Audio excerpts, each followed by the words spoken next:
Staying connected matters. That's why AT&T has connectivity you can depend on, or they'll proactively make it right.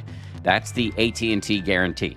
Terms and conditions apply. Visit att.com/guarantee for details. AT&T. Connecting changes everything.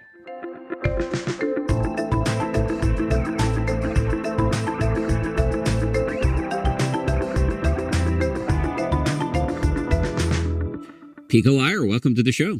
I'm so happy to be here. Thank you, Dan. Happy to have you here.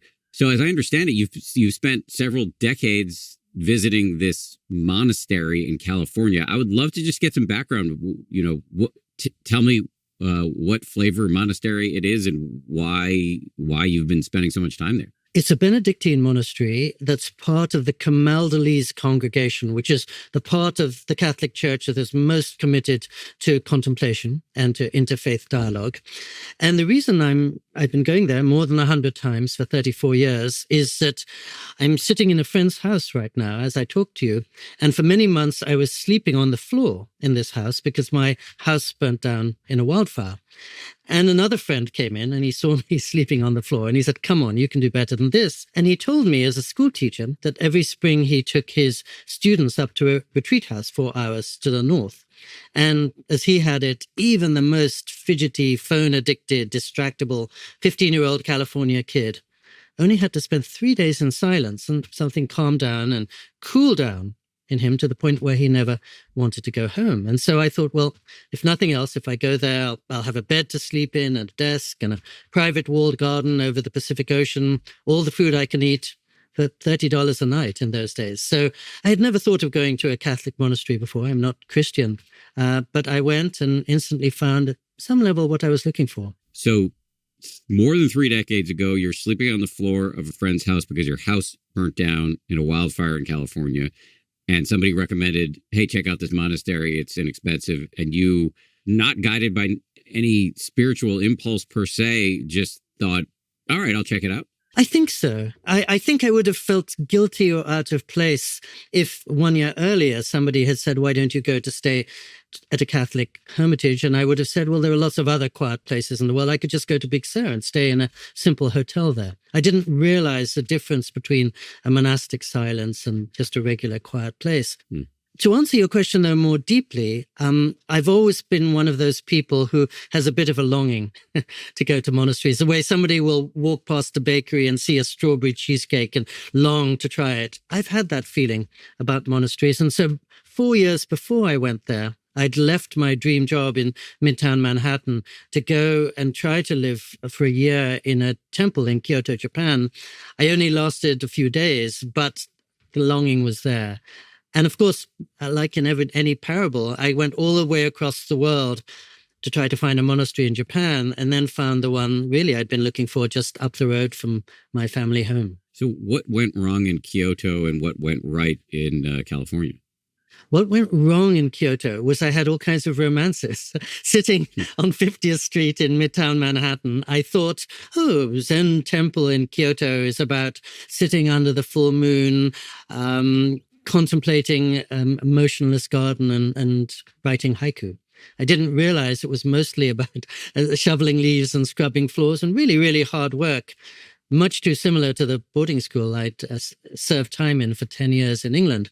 So the impulse that took me to Kyoto, I think, was the right one, but I was too immature to realize it. And now I still live near Kyoto 37 years later with my wife in a fairly monastic setting. But when I was 29, I just wanted to grab the romance and the pretty image, not the hard reality. And I think maybe the benefit of the Benedictine hermitage was I had no expectations. I was, so, as you can tell, almost going to it backwards out of necessity because I was in need of a bed. And maybe that helped me because there were no illusions to cut through when I arrived there. It was just expectations to overturn. And the most beautiful of them was the monks I met couldn't have been more different from what I imagine monks to be. Say more. They're the least dogmatic souls, I know, much less dogmatic than I and my friends. They're very down to earth. They're extremely gregarious. And even as devoutly Catholic monks, they're so grounded in their own tradition that they're open to learning from every tradition. And they open their hearts and their homes to everyone. I think quite a large number of the people who stay there are not Christian. Many of them are women, some are Buddhist or Sufi or nothing at all. And they're wise enough to know that whoever you are, you will find what you need, however you choose to describe or define it, just by sitting in silence. And I think, again, one of the things that surprised me initially was to find that when you check into your little cell there and you open the pamphlet describing the place, on the very first page, they cite the Buddha, they talk about the Hindu Rig Veda. Some of the monks are teaching at the Zen monastery across the hills now and then, and they actually maintain a Catholic Hindu ashram in southern India, where the Catholic priest wears a dhoti and sleeps on the floor and eats with his hands. And wonderfully, the slogan for the ashram in southern India is, "We are here to awaken from the illusion of separateness," which is a wonderful phrase. And if my friends ask me, why do you go to this place? I'd say, first, to wake up, and second, to cut through the illusion of separateness and feel a much richer connection with everything around me. So I already admired them for having that as their motto. And then I found out that that phrase actually comes from the contemporary Vietnamese Buddhist Thich Nhat Hanh. And I thought, well, these are really evolved Catholics to take as their very slogan the motto of a Vietnamese Buddhist. When you say separateness, what do you mean by that? I mean that as I'm sitting here in Santa Barbara, I'm thinking of you, Dan, and me, Pico. And as I'm going to be driving down the freeway later this afternoon, it's me in my little car, and all the other cars are rivals or obstructions or challenges in one way or another. And I define myself in very limited ways. I am Pico, I've done this is my job, this is where I live. And as soon as I enter that silence, that all falls away, and I fall away. And I'm emptied of the ways I think of myself, and I'm just filled with the light on the water and the bees buzzing in the lavender and the rabbit on the fence, and filled with something much more interesting than my thoughts or feelings about the world. I'm actually filled with the real world. And so in all kinds of ways, I think one of the surprises for me of going to stay there is that by being alone in my little room, I realize I'm never alone. I feel much closer to my loved ones there sometimes than when they're in the same room. And it's not because of the loved ones. It's because of something in me. And you know, as such a seasoned meditator, all the tricks the mind can play. And if you can free yourself from that dualistic mind, suddenly you're in a much more spacious place. And I know you find it through meditation. I've somehow found maybe some small equivalent by stepping into this very particular silence that's not just an absence of noise, but it feels like a presence of things I sleepwalk past. What is it about silence that would turn the volume down on your ego that keeps you separate from the world? Because I've had, a non-trivial amount of silence in my life, and it's especially in the first couple of days, I feel really separate. I want to get the fuck out of there. I miss the strawberry cheesecake that you don't long for, but I do long for. Like, what? Give me the mechanism. Oh, I love that question. And of course, there are no guarantees. And sometimes when I'm there, suddenly the rain is pattering on the roof all night long, and the aged heater is groaning in the winter cold, and the very foundations of the little hut in which I'm sitting are shaking in the wind. And so there's a lot of noise and there's a lot of disturbance, and it's unquiet and scary and feels like 40 days and nights in the wilderness. And also, as you suggest, if I go straight after I've taken a long flight, for example, and I'm jet lagged, I may just still be possessed by my thoughts. And as you say, even though the external world is silent, the chatter in my head can be deafening. I've never exactly understood what it is about that silence that does seem like a liberation.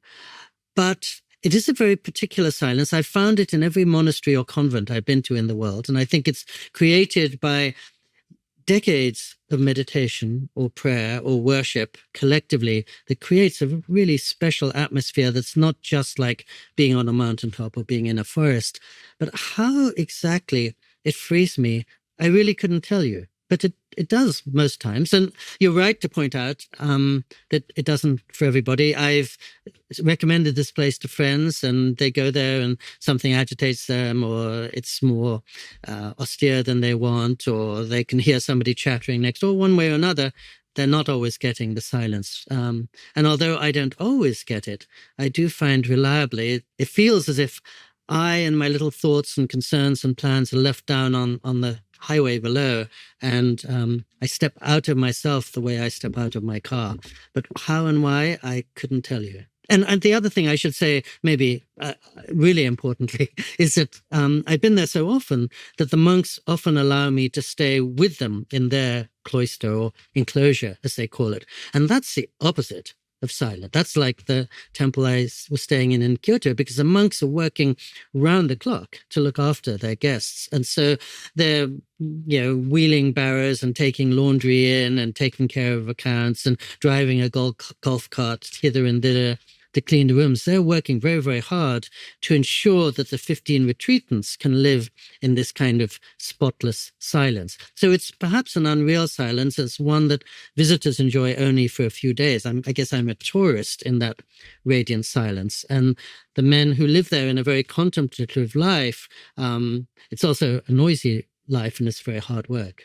So, but now I'm slightly confused because you're saying you still get this mild ego dissolution, even though when you go there now, it's not very silent because you're staying with the monks who have to be busy and working all day. I'm saying that there's a sort of driveway and it says, please don't come in. The monks are on that side. The visitors are on this side.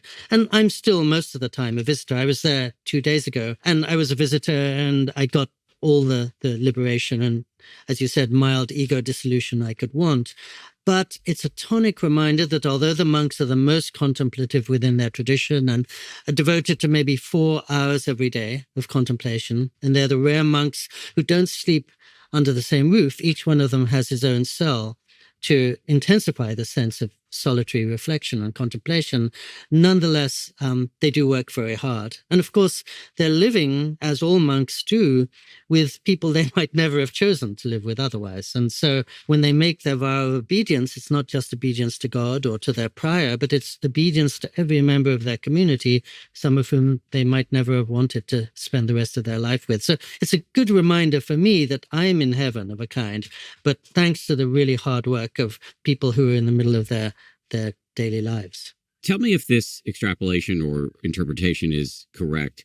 It's not just silence generically that is so liberating for you. There's something about the silence of a monastery where there are perhaps generations of contemplatives who have practiced there, this cumulative mystical silence that is the unlock for you. 100%. And, everybody listening to this conversation has been on the receiving end of the silent treatment or has spent long hours in silence with a partner, which couldn't be more aggressive and unpleasant. So exactly as you say, silence can be used as a weapon or a shield as much as a tonic. But it is precisely what you said, decades and generations. And that really, although you have the sounds of nature all around you there, the principal sounds you hear as a visitor are tolling bells, and if you are so inclined, the liturgy. But this age-old, millennia-old discipline, this particular group, the Camaldolese congregation, was founded more than 1,000 years ago, and probably not much has changed in those 1,000 years. So it's a very ancient sound that you're entering, or an ancient silence you're entering. I should say they have a bookstore there, and there are not many books there currently, but they have Eckhart Tolle and the Dalai Lama and a few others, and there is a book called Meditation for Fidgety Skeptics. So it's one of the few books that they're offering to visitors as a doorway to their life. That's really cool. Yeah, just for the listener who's not getting the joke, I co-wrote that book. Tell me a little bit about how you spend your day, because I think listeners to this show will at least have a passing familiarity with meditation retreats or the concept of a meditation retreat. But this is not that. So how do you spend your time when you're in the monastery? This is not that, indeed. And I think two of the differences between this and a typical Vipassana or Buddhist retreat are it's not guided. There isn't any kind of format. There are no rules, really, and there's no teacher guiding you through it. So essentially, everybody is left to her own devices. And I say her because probably the majority of visitors are women. So when you wake up, this is the only place in my life where I can follow intuition, where I wake up and I don't have a plan for the day. And so sometimes I'll wake up and I'll just take a walk and see the sun rising over the hills. Sometimes I'll pick a book at random out of my suitcase and read it. Sometimes I'll sit in the garden and just watch the light on the water. It's a rare place where you can do nothing and see that it's only by doing nothing you can sort of do anything at all. There are 5 services a day, which you're welcome to join if you so wish. There is spiritual counsel. If you want to talk to a monk, they're glad to take a long walk with you and talk through some problem or issue.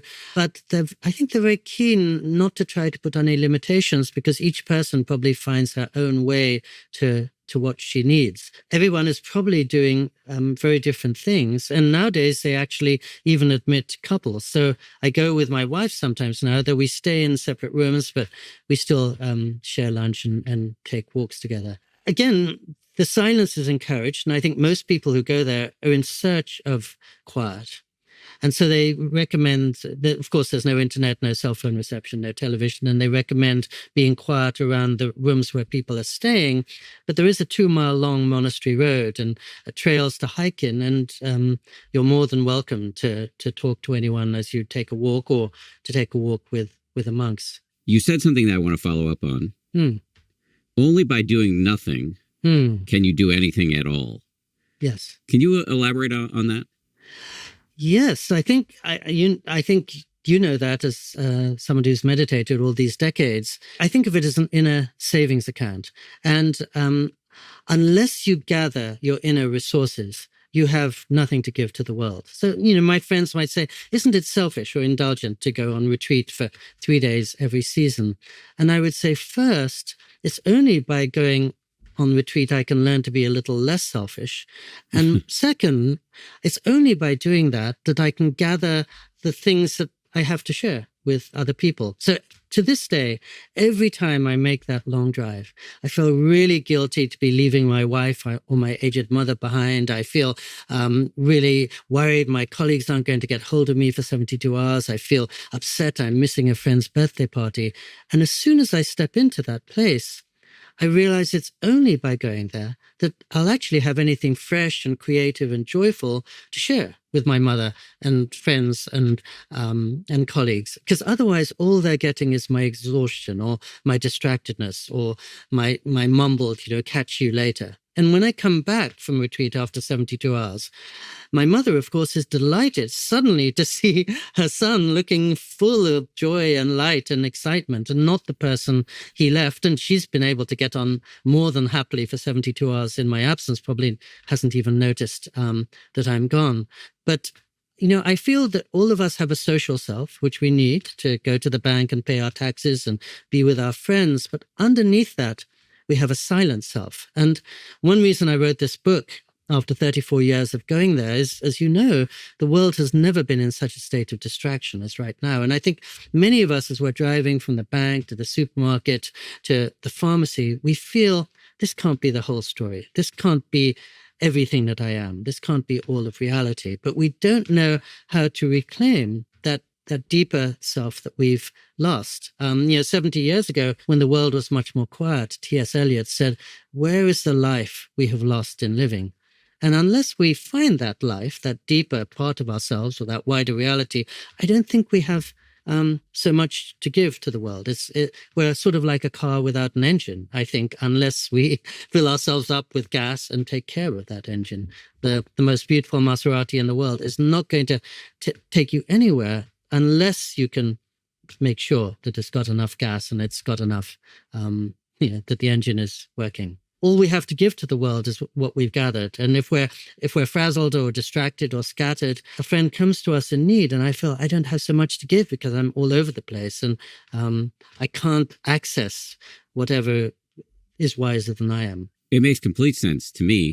And actually, I'm going to use it next time somebody maybe by the name of Dr. Bianca Harris asks why I'm going on retreat again. Because I think it's a really good answer. To be fair to my wife, she actually is totally fine with me going on retreats, especially now. But I think early on, it was, I think, justifiably viewed by her as self-indulgent. And it may have actually been self-indulgent. And I think what you said just there is a terrific answer. And not just a rebuttal, a real answer, that by doing this, by dripping life down to the struts and developing some distance from the chattering mind and putting some gas in the tank, then I can come home and be a better husband, colleague, father, etc. Exactly. I mean, 600 years ago, the German mystic Meister Eckhart said, as long as your inner work is strong, the outer will never be puny. In other words, take care of the inner landscape, then your relationships, your career, your understanding of yourself takes care of itself. But if you neglect that, I think you are in some ways bankrupt. And I guess my question for myself is, what do I have to bring to the ICU? Because the hard truth is all of us at some point are going to face many challenges. And I remember a few years ago, I was sitting at home and suddenly I got a phone call. My mother had had a stroke and I was her only living relative. So I had to fly over and I was next to her in the ICU for 35 days as she was teetering between life and death. And like anybody in that situation, I was thinking, what can I bring to my mother? And what can I bring to myself in this really hard moment? And I realized that my bank account was of very limited use.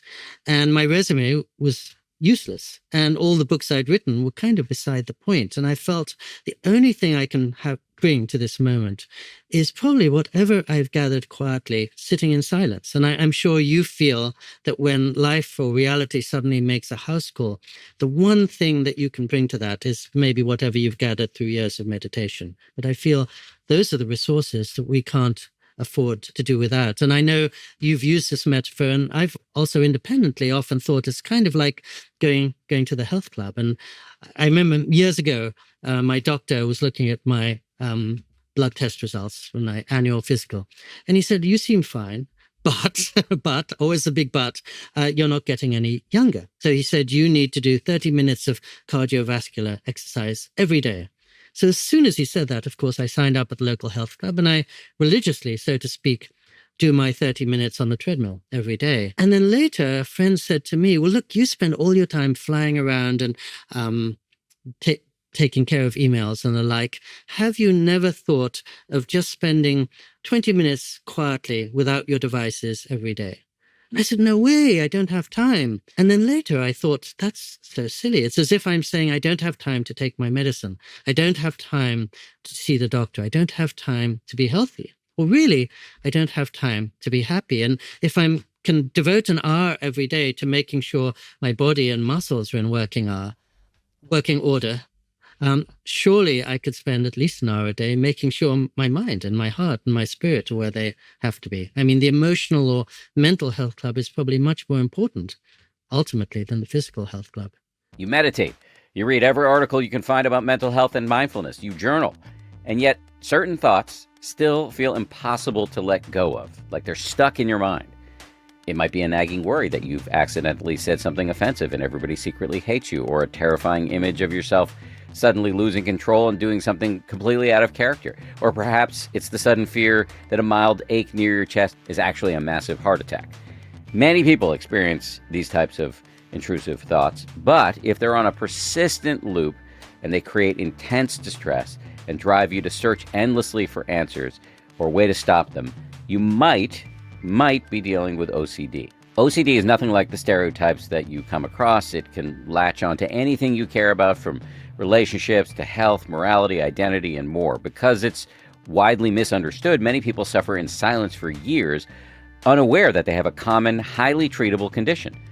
The thing is, OCD needs specialized therapy. Standard talk therapy isn't recommended for OCD and can actually make it worse.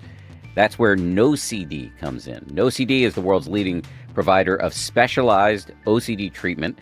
All of their licensed therapists are trained to treat OCD with exposure and response prevention, or ERP therapy, the most effective treatment available. They offer virtual sessions, accept insurance for over 155 million Americans, and create a judgment-free space where you can learn to manage OCD and start getting your life back. With NoCD, you'll also have support between therapy sessions, so you're never alone. You can DM your therapist, connect with others in the NoCD community, and use self-help tools to help you stay on track, all in the NoCD app. If this sounds like you or somebody you love, head on over to nocd.com and book a free 15-minute call with their team. That's nocd.com to learn more and start getting help. Few things feel better than knowing someone's looking out for you. That is the spirit behind the AT&T Guarantee. Staying connected matters. That's why AT&T has connectivity you can depend on, or they will proactively make it right. That's the AT&T Guarantee, because connection should be dependable, especially in the moments that matter most. Terms and conditions apply. Visit att.com/guarantee for details. AT&T, connecting changes everything. So now when you're not at the monastery and you're taking your silence on a daily basis, what are you doing in that time if you're not meditating or not praying? Trying to make a clearing in my mind, trying to ensure I'm not doing anything. So, for example, like all of us, I'm always tempted to kill time.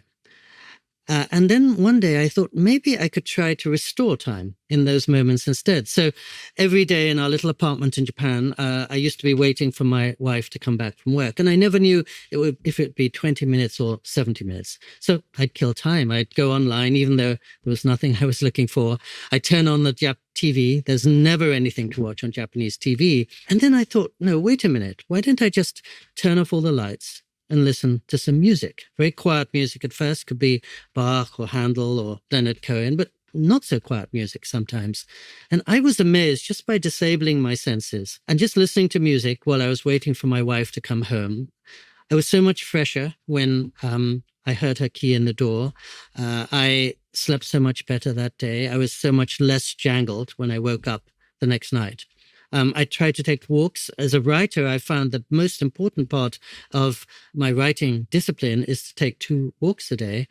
And that's when, instead of being filled with my agenda and my notes and my outline, by kind of emptying my mind, things can come to me that are much more interesting than I would be. And that's when I can really reconceive a whole project.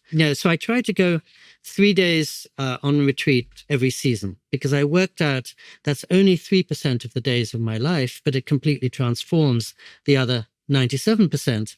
And then, picking up my friend's suggestion, I thought, if I just sit quietly in my room for 20 minutes every morning without my devices, that sets a good tone for the day. And 20 minutes is, again, only 3% of my waking time, but it could revolutionize the other 97%. I don't do it as often as I would like, but it seems to me a good practice. And then maybe the last one I'll share, because I know we have sort of parallel lives coming from media. And, I've been making my life through writing for Time Magazine and the New York Times and the Wall Street Journal, everyone else, for 43 years.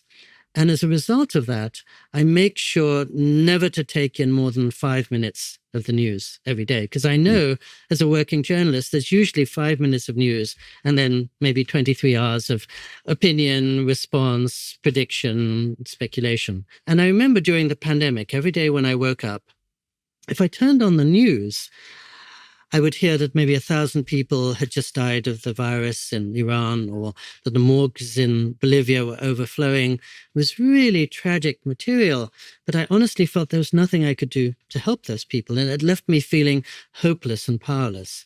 And then I would look out the window on a radiant spring afternoon and be flooded with a sense of hope and possibility. And just as you said a minute ago, reminded of how I could be a better neighbor and son and husband and friend to the people around me. There was something I could affect. And so I thought, every day I have a choice whether I will attend to what cuts me up or what opens me up. And probably if I attend to what opens me up, my day will go better, but certainly the days of everybody around me will go much better. 100 years ago, William James said that our lives are defined by what we choose to attend to. And I think that choice is important because these days there are more and more forms of media and they're more and more deafening. But we have the choice which are going to lead us towards richer, better, happier lives and which are going to leave us depleted the way junk food sometimes does. I like that 5 minutes of news a day.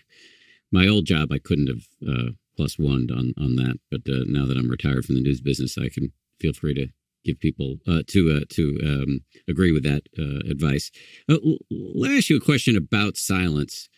Why do you think so many of us fear it? When I go on retreat, so many people say, you're not going to talk for 10 days? Like, how do you do that? And of course, that's not the hardest part of retreat. The not talking is really not the hard part. But nonetheless, at least in a vacuum, many people fear silence. Why do you think that is? Because we're at the mercy of our own thoughts, of our own fears, of our anxieties. Whenever a great religious teacher goes out into the desert, demons jump out at him as much as angels do.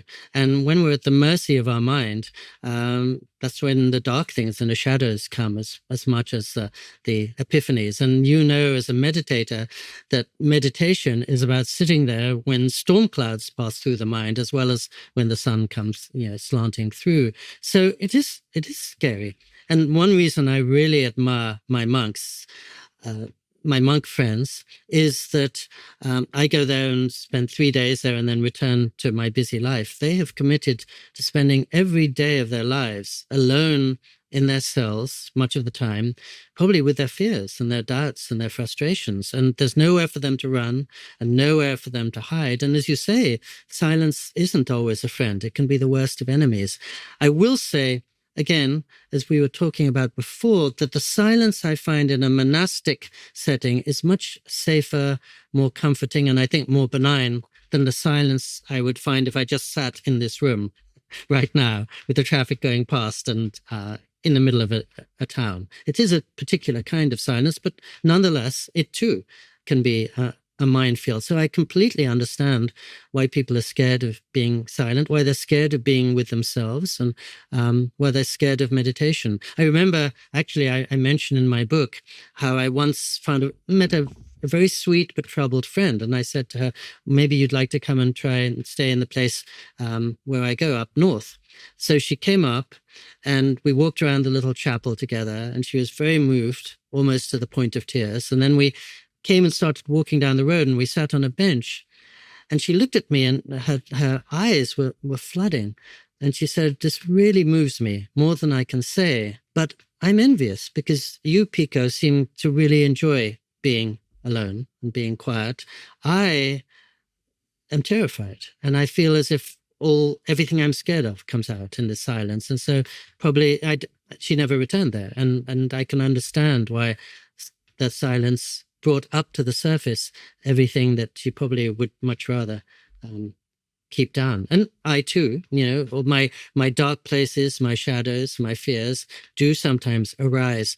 But I always feel I would rather meet them in that benign, quiet place than when I'm driving down the freeway or waiting in a long line in the bank or whatever. If nothing else, I can come to peace with them more easily in that kind of setting than in the rush and distraction of my regular days.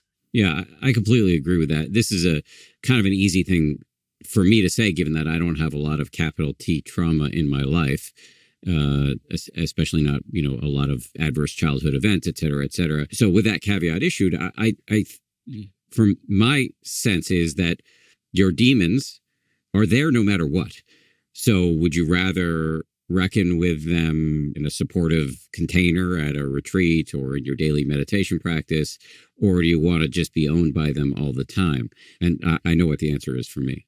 And I think, I haven't engaged in meditation, least of all the way you have, but I'm guessing in meditation, one thing that's happening is it's like watching the sky. In other words, you see the storm clouds and the storm clouds pass and the sunshine passes and everything is just constantly coming and going, that nothing is lasting for long. And that's very different from being in the regular world where you're looking up at the storm clouds and they seem to occupy everything. In other words, my sense is that meditation is partly a practice about seeing that everything is impermanent and interdependent, and also not therefore taking anything too seriously.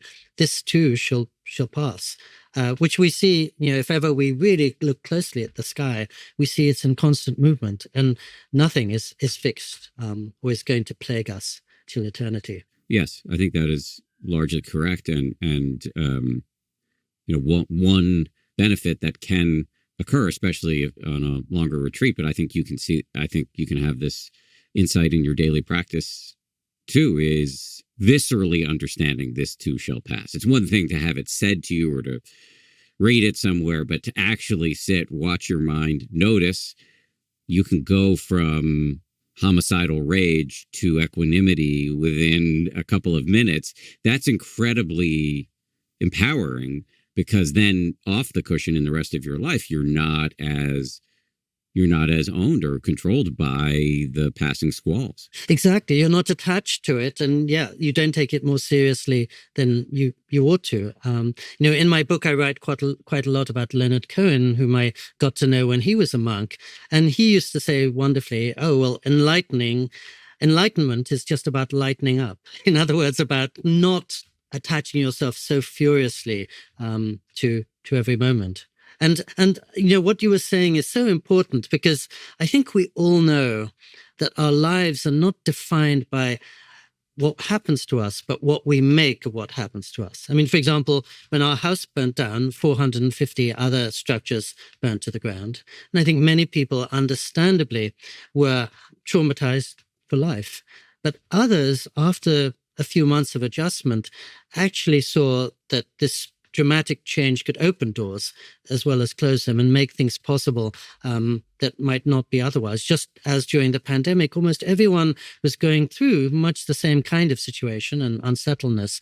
But some people saw it as an opportunity, and some people saw it only as a catastrophe. And so, again, to some degree, not entirely, but maybe more than we suppose, we have the chance to think about how we respond to everything that happens to us, including the many distractions you were talking about. In Japan, where I live, they say, take care of the mind and you take care of the world. Which goes back to what we were saying before with Meister Eckhart, that the world is never our problem. It's our thoughts about the world that tend to get us in a turmoil. But that expression, that Japanese expression, take care of the mind, you take care of the world, also goes right at the self-indulgence argument, that it's selfish to take care of your mind or to go on retreat. But actually, by taking care of your mind, you are better able to be a participant in the events of the world. Precisely. I travel regularly with the Dalai Lama, and every time he comes to Japan for 10 straight Novembers, I would be by his side for every minute of his 8-hour working day. And at the end of that day, I'd be exhausted just watching him go through his job, even though he is 22 years older than I am. And finally, I realized at one point, well, wait a minute.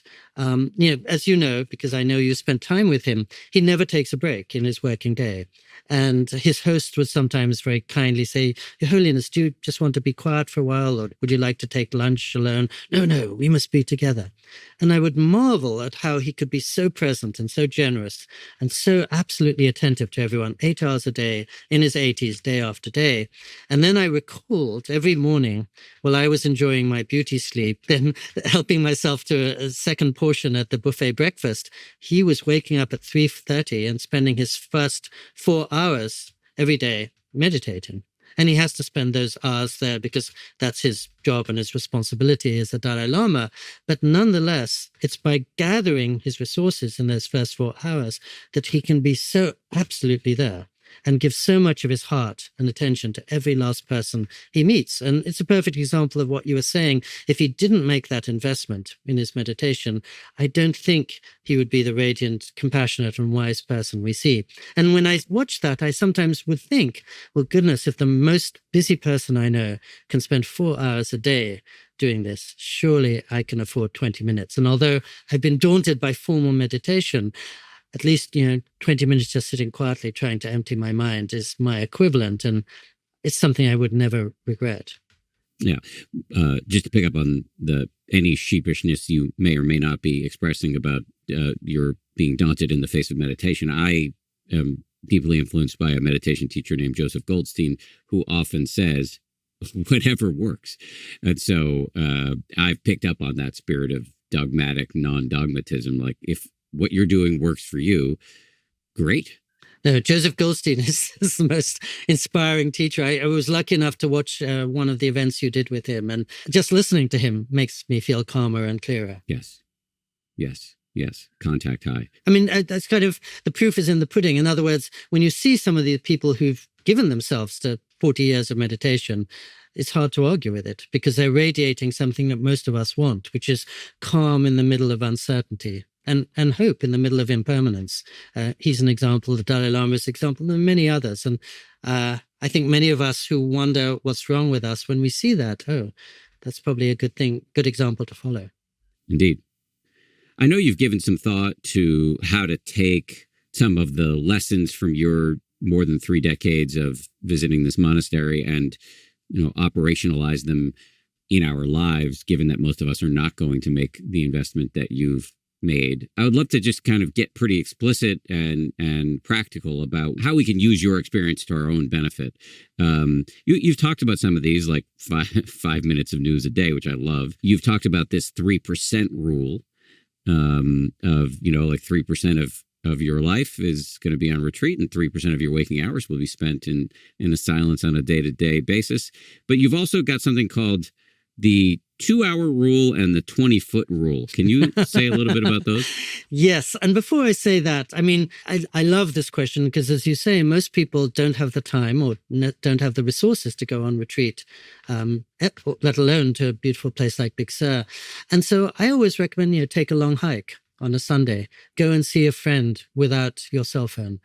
Do what so many people in Silicon Valley do, which is put a mail away message on your email every Saturday or every Sunday, or both of those. The 2-hour rule is my bungled version of what scientists could tell you better, which is just, I make sure not to go online for 2 hours before I go to sleep. And I think that has a very positive effect on my sleep, and how I sleep pretty much determines everything the next day. So if I can take care of my sleep, I'm really taking care of everybody around me. I also have a practice that many people couldn't implement, but some could. And that is, I try to go as long as possible when I wake up every day without going online. Because as soon as I go online, I feel I'm in Times Square on New Year's Eve, and the whole world is shouting at me in 1,000 directions.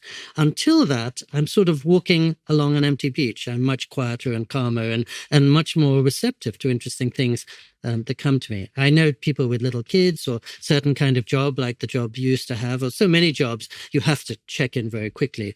But if it's at all possible, I think none of us loses by extending the amount of time before we enter the maelstrom, because none of us is at our best in a crowded subway station. And that's pretty much where we are, I think, when we're online, and everybody roaring at us with top volume, and it doesn't usually invigorate us. I was actually doing an event, this was a few years ago, with somebody, and this is just another example, who was an editor. And he said every day he woke up and he checked the news, and within about 20 minutes he was raging and he was furious. And so when anyone came into the room, they quickly left. They didn't want to spend time with him.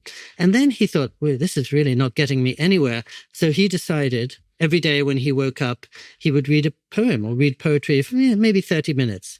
And he found suddenly his wife and his kids and his colleagues were much keener to spend time with him. And there's actually an article this week in the New Yorker, which I read this morning, by a professor at Harvard, who said instead of checking the news every morning, she started reading classics of literature. And they gave her much more wisdom and much more fuel for the day than if she learnt about the latest things that might just make her agitated. So those are a few things, but I think each person can formulate her own. And my sense is that, that we're in such a hurry, we often can't tell what a hurry we're in, and that most of us are longing just to implement certain practices which we could easily come up with ourselves, but we don't know where to start, or we feel that we don't have time to do so. Years ago, Simone Weil, the great French wise person, said the problem is not that there isn't bread. The problem is we don't realize we're starving. And I think most of us are starving.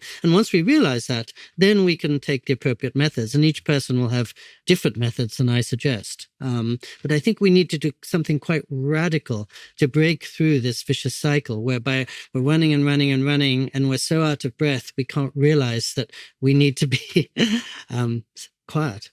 Yes, I take that. I take that comment well, that you're throwing out some ideas. It's a menu of options. We can try them, and we may start to develop our own inner compass about what strategies really work best for us in order to not be so perpetually, caught up in the maelstrom, as you said earlier. I did want to make sure we didn't overlook the 20-foot rule. What is the 20-foot rule? Sorry, thank you. That's a rather arbitrary one, but I'm sure everybody has had the experience of stepping into a museum and you find yourself in front of a very complicated large canvas and you just can't make out what it's saying. And you realize you have to step back and further back and further back.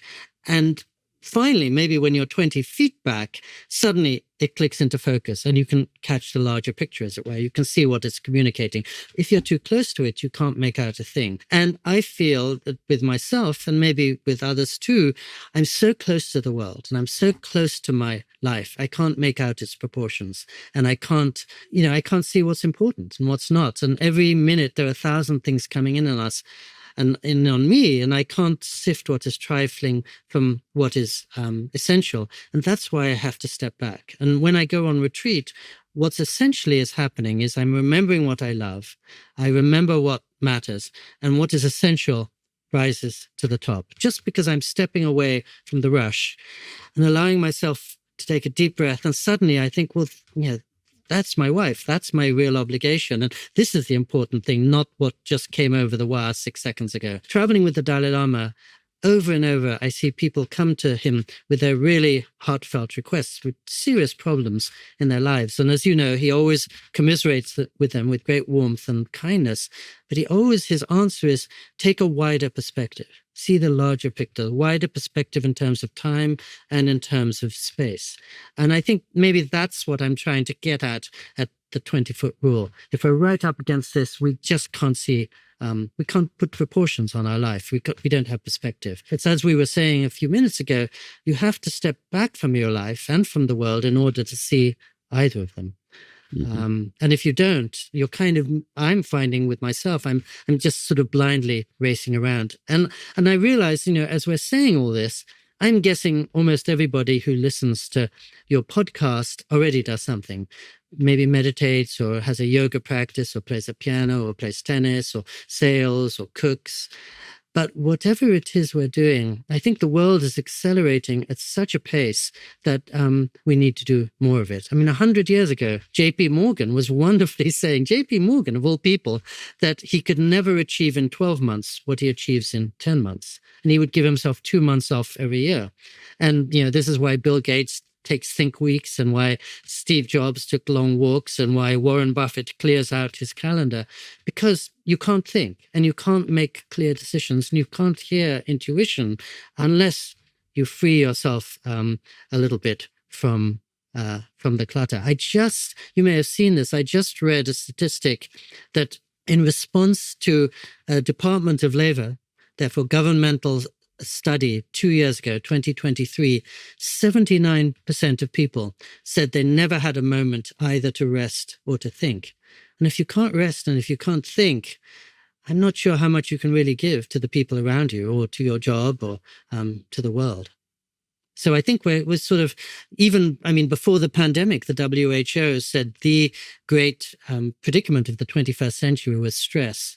And I would say another version of that is speed and acceleration. Mm-hmm. And we're trying to keep up with machines. And I don't think humans were ever designed to live at a pace determined by machines. The only way we could do that is by becoming machines ourselves, which I don't think any of us much wants. One of the big subjects of this show, a recurring theme, you might say, is anxiety. And for me, one of the biggest sources of anxiety is money, finances. And I found one of the great ways to manage my anxiety around money is clarity.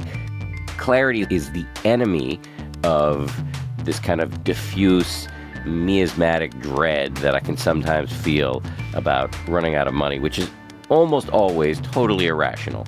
But one way to achieve clarity is this cool app called Monarch Money. Most people cannot name all of their financial accounts or what they're worth. You know, your 401k, your properties, your investments.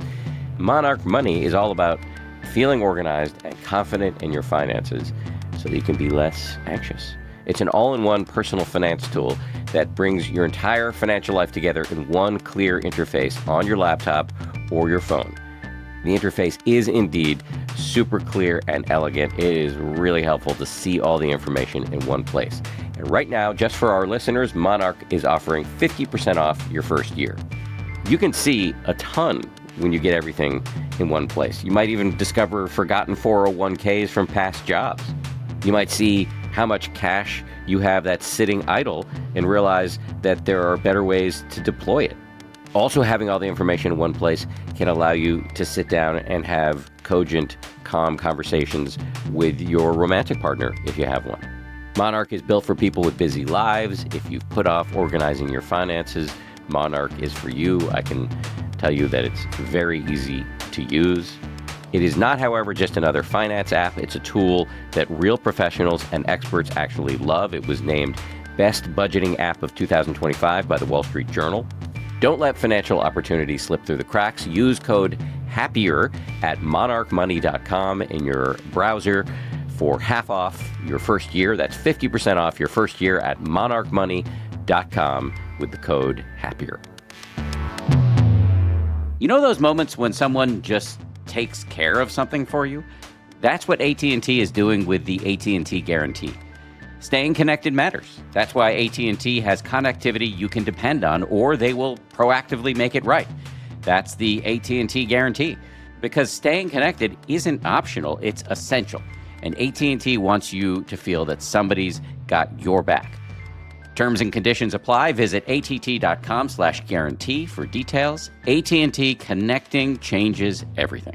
One thing Joseph talks about a lot, and this is perhaps more applicable or useful or operationalizable for meditators, but to use the feeling of rushing in your body, because if you can tune into that swarm of bees in the chest or whatever it is, to use that as a mindfulness bell to wake up and slow down.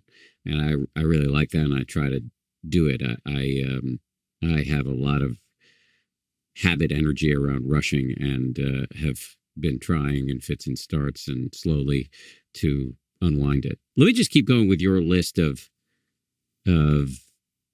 really, I think, very helpful practical suggestions. Another is to declutter your space as a way to declutter your mind. Can you say a little bit more about that?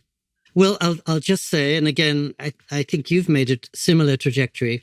When I was 29, I was leading the life I probably would have dreamed of as a boy. 25th floor office, Midtown Manhattan, apartment on Park Avenue, very exciting job writing on world affairs for Time magazine, traveling the world, scintillating colleagues. And I decided to throw over my dream life and go and live in a temple in Japan. And as I said, my stay in the temple didn't last long. I felt that living in a temple in Japan would be a perfect complement to my very overstimulated, high-speed life in New York City. I also knew, it's easy to give up your job in your 20s. I had no dependents, and if everything had gone wrong, I could probably have returned to New York and got another job. But I felt as soon as I got to Kyoto, every day would last 1,000 hours. Every trip to the supermarket would be an adventure. And one way or another, it would expand what limited things I had learned in New York City. And although I didn't last long in the temple, I soon moved to a single room on the eastern hills of Kyoto. So I didn't have my own phone, didn't have my own toilet, barely had my own bed. But it felt as if I had all the freedom and all the time in the world. And so now, again, this is not something I recommend to anyone, but it's my way that I found suits me. And my wife and I, for 32 years, have lived in a two-room apartment in the middle of a very boring suburb near Kyoto. I've never used a cell phone, even though I still travel all the time and I'm still a practicing journalist. I don't have a car, so it's 100 things not to think about or worry about. We don't really have much media, so that's a release in itself.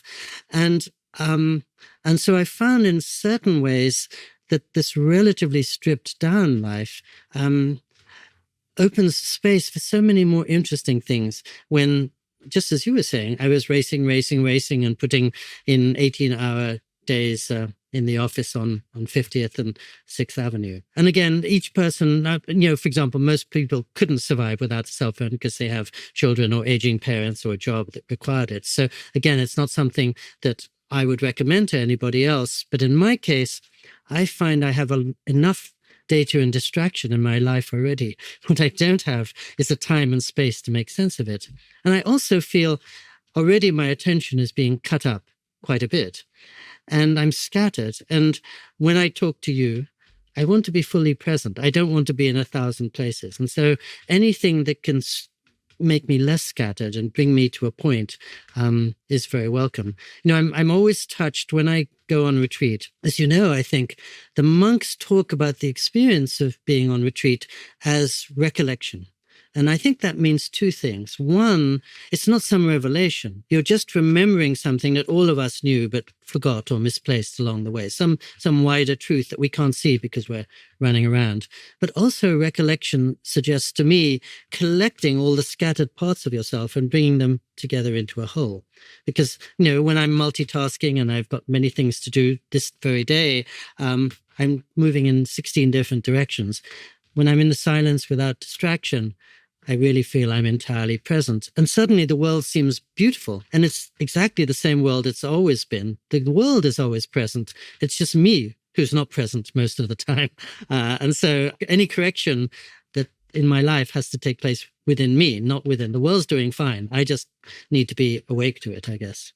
Another lesson from the monastery that I think would be readily applicable for most, if not all of us, is the restorative benefits of nature, of being outside. Even if you can't live your whole life there, you can get doses. Yes, and nature's rhythms tend to be much happier than technology's rhythms and much closer to the human pace of life. When I wrote this book, I was trying to replicate what I feel when I'm up there, which is the day lasts a very long time, partly because I have no plans, I'm not cutting it up, and I'm moving very much at a human pace. I take off my watch as soon as I'm there, and it doesn't really matter what time of day it is because I'm free of my plans, and the day is measured by the hours. And it's very interesting, as you know, in every order, monks and nuns maintain a very rigorous discipline, 5 to 7 times a day, often starting before dawn, and then their last prayer is late at night. And through that discipline, they find an incredible freedom because they know exactly where they're going to be at 3 p.m. tomorrow afternoon. And by knowing it, they actually have more freedom than those of us who are trying to cram 6 things into every hour. Just being awake to nature. As I say, nature is everywhere around us. And when I was living in New York City, I remember when I went for a job interview in New York City, it was a very fraught time. I was 25 years old. I really wanted to get a good job and I was going from office to office. And thank heavens, at one point, I had the sense just to step into St. Patrick's Cathedral for 5 minutes, even though I'm not a Christian. I knew, as we've been saying, that would calm me down. It would free me from myself. There'd be nothing but the dark hush, the prayerful silence, the light coming through the windows, the flicker of the candles. That was the medicine I needed before I went back and raced to the next office. And later, when I was living in New York City, if I could sit in a park, and there were abundant parks even in the middle of that busy city, everything fell into place and calmed down a little. And there are always, wherever you happen to be, as you say, nature is always present. It's just we who are not. During the pandemic, for example, I found that I couldn't go to my health club because it was closed. I wasn't traveling the way I usually would have to.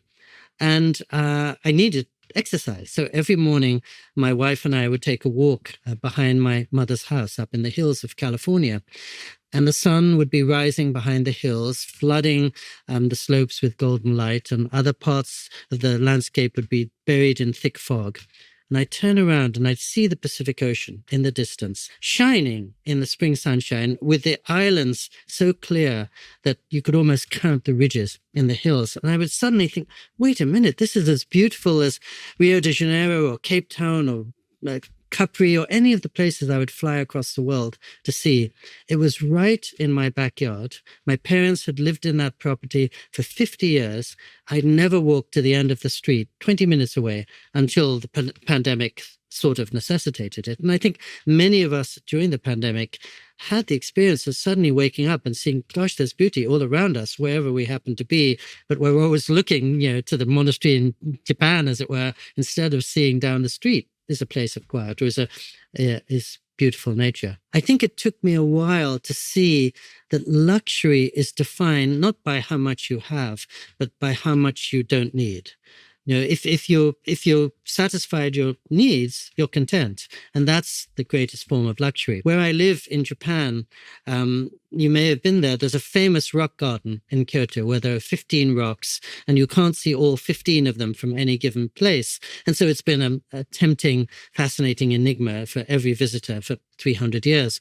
But just around the corner from where the rock garden is, there's a little water basin, and there's one Japanese character on all four sides, and there's a hole in the middle. And if you put those four characters on the hole together, it says, "What I have is all I need."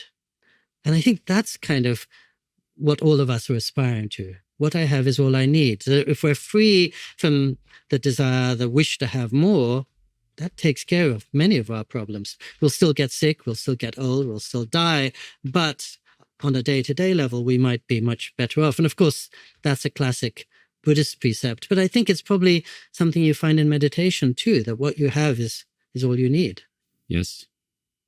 The word travel has come up a lot in this conversation. You're, of course, a well-known travel writer. Now, obviously, it's not we've been focusing for the last chunk of this conversation on lessons we can learn from the monastery, but I'm wondering, does travel play a role potentially, and done well, in creating calm and space in a noisy world? Or is travel, as you kind of indicated in one of the paragraphs you uttered a few moments ago, or is travel definitionally the kind of clutter that in this conversation, at least, we're trying to avoid? No, I love the beginning of your question, that travel, like anything, can be a tool for transformation. I mean, I often think that when I'm traveling, I'm living much more simply. I've just got, what I can carry in my suitcase. I'm freed from my usual definitions of myself. When I'm walking down the street in Port-au-Prince or Phnom Penh and somebody comes up to me, they don't care where I went to college or what job I have or which part of New York City I was once living in. They're just thinking to themselves, is this person kind? Is he honest? Can I trust him? So I think you're taken back to something much more essential. You're stripped of all the external fluff, which often distracts us or by which we define ourselves. I find I'm much more open to people when I travel because I don't have plans. If I'm walking down the street in Santa Barbara this afternoon and a homeless person comes up to me with a request, sadly, I'll probably hurry past because I have to be somewhere at 3:10. If the same thing happens on the streets of Calcutta when I'm traveling, I might well stay with that person and talk to them because I don't have to be anywhere. And I'm there in order to meet this culture. So I think travel in all kinds of ways can be used to slow one down. Of course, if you're riding the buses of India, you automatically slow down because they're 9 hours late and then they stop every 3 minutes. But in a deeper way, I think travel does a great thing because it humbles you and it leaves you at the mercy of the world. I think when I was a kid, I sort of thought, I'm the master of my destiny. I can plan everything and I can craft my life. And the older I've got, the more I find I'm sort of the servant of destiny, and life has much more interesting plans for me than I ever could. And you really feel that when you're at travel because you're released from the illusion of control. And you realize when you wake up, you can't always plan your day very well. And even if you do, you're likely to get lost and the plan is likely to get upended. I think it does great things for the ego and it does good things for the heart because I think many of us can be more open-hearted when we're traveling than when we're kind of imprisoned within our daily habits at home. You make a good case. I like it. In our remaining moments, let me just go back to a few aspects of life in the monastery that I really do think can be applicable to our lives in the world. And one of them is community. Even though you're not speaking, you are living in a community, and certainly the monks are really living in a community and are doing a little bit of speaking. And we live in a lonely era where social connection, the social fabric, it's all in tatters, sadly. And I don't think it's a coincidence that we're seeing, epic rises in anxiety, depression, and suicide and addiction in that context. And so I'd be curious to hear if you have any thoughts on all of this. Too many. But I think traditionally, whenever people have been confronted with the difficulties that life throws up, they've turned to three things: family, community, and faith. And in a place like California, where I'm sitting, sadly, families are often quite fractured, community is very scattered, and faith has sometimes been lost along the way, or traditional faith is not as common as it used to be. And so, as you say, it's very easy to be lost. And I think for me, one of the really beautiful surprises of going on retreat was to see how much that solitude was indeed a gateway to a much richer sense of community and of compassion. I'm a writer, so I usually spend 8 hours a day by myself at my desk. I'm an only child. I love being by myself. And so when I first arrived in my little room in beautiful Big Sur with not a care in the world, of course I thought this is heaven. But as the years went on, I saw first, as I was saying before, that I was thinking much more about the people I love in that environment than when I'm driving down the freeway. And secondly, that I was learning from the monks that solitude is a means to gathering more to share with other people. When Henry David Thoreau lived in a Walden Pond for 2 years, it was not because he was a recluse or a hermit, as he says, it was because he wanted to have more to give to the community. And he would look after Emerson's family. And for 10 months while Emerson was traveling, he would hold melon parties, he would fix people's plumbing. The stepping away from the world was a means to being a better part of the world. And I sometimes think I might never have got married if I hadn't spent that time sitting silently in a cell. And it was sitting there that made me wake up to commitments and probably to what is the richest parts of life, and to think that the richest part of life does come in community, and that being alone is only a way to be able to do richer justice to community. And also just understanding a little more about selflessness and service by watching the monks, seeing these people who've consecrated their lives pretty much entirely to looking after other people. They've died to themselves and they're living for everybody else. And when you see that, you can't fail but think, well, this is a better way of living than many others I've witnessed, just as with the Dalai Lama, whose instant thought always is for the other person and how he can offer medicine to that person. Pico, in closing, I like to ask 2 questions. Sometimes these questions provoke long answers. Sometimes they're very short. The first is there something you were hoping that we would get to that we haven't yet gotten to? No, I mean, there's so much we could talk about, because I think we've had a lot of common experiences as well as common friends, but no, thank you. I mean, I gave such long answers, regardless of the questions. I was covering a lot of material. I do want to just jump in on that. I probably should have said this earlier. As a podcaster, one is grateful to one's interlocutors for giving long answers, because these are long shows. So that's good. Your answer, the length of your answers was entirely appropriate to the context. So good. If I'd been on Nightline, it would have been entirely inappropriate, I think. Exactly. And then the final question is, can you just remind everybody of the name of the book we've been discussing today, and also your previous works and anything else you've put out into the world that we should know about? Thank you. So my recent book is called Aflame, Learning from Silence, and it's about my first 100 retreats over 34 years with the Benedictines. But it's also about how to live calmly with fire, because we all know the world is on fire, literally, but also metaphorically. And we're all addressing how to remain calm in this time of unsettledness. And by chance, I flew back into California to talk about Aflame the very night that flames were upending so many lives in Los Angeles down the road. Carl Gustav Jung said our lives, the difference between a good life and a bad life is how you walk through the fire. And in all kinds of ways, I think we're more aware of that than ever. And the previous book I'd written, which is a bit of a brother book to this one, was called The Half-Known Life. And The Flame is entirely about my time with the monks. And The Half-Known Life is about searching for paradise in war zones and places of conflict, many of which you, Dan, will know. So I go to Iran and North Korea and Yemen and Jerusalem and war-torn Sri Lanka and many other places, because I figure any glimpse of hope you can find in the middle of that harsh reality is one you could trust. I don't trust a paradise that's a golden beach in the middle of nowhere, because night's going to fall and it's not going to be golden forever.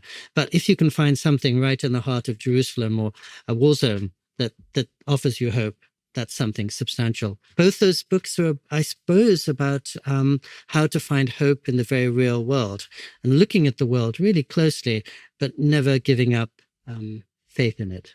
And I could talk on endlessly, but I should probably just confine it to those two books. Well, just to say, you've also done 4 TED Talks. We'll put some links to those TED Talks in the show notes for people who want to check those out. Do you have a website that we should also let people know about? Yeah, I have 2 websites, picoiyerjourneys.com and picoiyer.com. And I actually, I gave the concluding talk at TED last month, so I don't know when that will be posted, but there is a 5th talk specifically on silence on the way. All right. Well, you've given us lots to chew on here. It was a pleasure to finally meet you, albeit remotely, but truly a pleasure. And I really appreciate your time. Thank you. Well, thank you. I really hope there's a time when I can ask you a million questions, because I would love to hear your answers to all of these. You've been more deeply in this world and certainly in meditation than I. So, I really enjoyed seeing you briefly at TED 2 years ago, but I hope we'll get a chance to have dinner or chat somewhere. That's somewhere down the road. But thank you for all you do. I mean, I think for somebody in the heart of the mainstream media to be reminding people of this incredible resource that they have within them, I can't think of a better thing to be doing. So I'm so glad you've been doing it on many fronts for a long time. Thank you. I appreciate that.